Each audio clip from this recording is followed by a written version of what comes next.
The escalating trade tensions between the United States, Canada, and Mexico, further complicated by China's involvement, have prompted a complex interplay of retaliatory measures and diplomatic efforts. Canada, facing a 25% tariff on its goods imposed by the Trump administration, has announced its own retaliatory tariffs targeting U.S. imports worth approximately $30 billion CAD, about US $20 billion. The Canadian Department of Finance has released a comprehensive list specifying the targeted products, a diverse range encompassing tobacco, various agricultural products, household appliances, and even firearms and military equipment.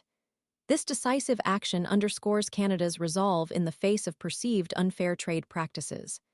The timing of these retaliatory tariffs, commencing on Tuesday, is significant, highlighting the urgency of the situation and Canada's The substantial value of the targeted goods indicates the scale of Canada's response and its determination to counter the economic impact of the U.S. tariffs. This calculated strategy aims to pressure the U.S. administration to reconsider its trade policies, leveraging economic leverage to influence negotiations. The breadth of the targeted goods, from consumer staples to military supplies, reflects a calculated effort to exert maximum pressure across multiple. Meanwhile, south of the border, Mexico is navigating the complex geopolitical landscape with a blend of cautious assertiveness and diplomatic engagement. Claudia Sheinbaum, in a Sunday statement, alluded to a Plan B, emphasizing Mexico's desire to avoid direct confrontation while implicitly acknowledging the need for a robust response to the U.S. tariffs. The specifics of this Plan B remain undisclosed, leaving room for speculation about the nature and. The statement, however, strategically projects an image of measured response, conveying a message of responsible diplomacy while subtly hinting at potential economic countermeasures. The phone call between Sheinbaum and Canadian Prime Minister Justin Trudeau on Saturday, following the announcement of the U.S. tariffs, underscores the importance of coordinated action between Canada and Mexico in responding to the shared challenge. This bilateral communication highlights the shared concerns and the necessity of a united front against the U.S. trade policies. The conversation likely served to align strategies, coordinate retaliatory measures, and explore potential avenues for collaborative negotiation.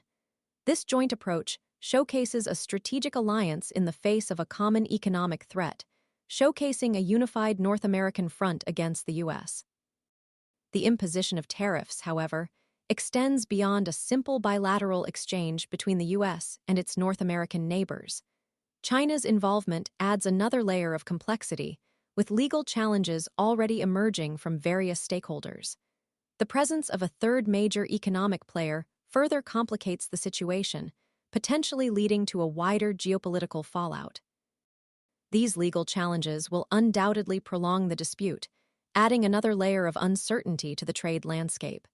The anxieties in border towns like Mexicali, situated directly across from Calexico, California, reflect the broader unease surrounding the escalating trade war. These communities, intimately connected by trade and shared economies, stand to be disproportionately affected by the ripple effects of the tariff dispute. The concerns expressed in Mexicali serve as a stark reminder of the very real human consequences of trade policy decisions made at the highest levels of government. The potential for economic disruption and social instability within these border communities underscore the need for a swift and equitable resolution to the trade dispute. The fear is not just about economic impact, it also speaks to the disruption of established social and economic connections built over decades of cross-border interaction. The uncertainty created by the ongoing trade war casts a long shadow over the future of these border communities and highlights the human cost of geopolitical maneuvering. The hope for a swift resolution and a return to stability weighs heavily on the minds of those directly impacted.